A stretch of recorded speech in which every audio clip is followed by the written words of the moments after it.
আসসালামু আলাইকুম। নতুন একটি ভিডিওতে আপনাদের আরও একবার স্বাগতম। আপনারা যে যেখানে আছেন সেখানে ভালো থাকেন, সুস্থ থাকেন, এই দোয়া করে আজকের এই ভিডিওটি শুরু করলাম। প্রিয় দর্শক, বেসিক্যালি আমি ঘুরতে পছন্দ করি, গ্রামগঞ্জে এখানে ওখানে যেখানে সুযোগ পাই সেখানে ঘুরতে যাই।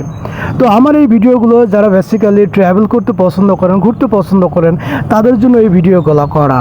প্রিয় দর্শক, ভিডিওটি যদি ভালো লাগে থাকে অবশ্যই একটু শেয়ার করেন এবং আপনারা যদি আমাকে একটু সাপোর্ট করেন তাহলে আমি আরও ভালো ভালো দর্শনীয় স্থানগুলো আপনাদের সামনে তুলে ধরতে পারবো। প্রিয় দর্শক, আর আপনাদের কাছে বিশেষভাবে অনুরোধ, আপনারা আমাকে একটু সাপোর্ট করবেন, আমার ভিডিওগুলো একটু শেয়ার করবেন। যাই হোক, যারা ভিডিও ঘুরতে পছন্দ করেন তাদের জন্য ভিডিওটি দেখতে থাকুন, ভালো লাগা হয়ে যাবে।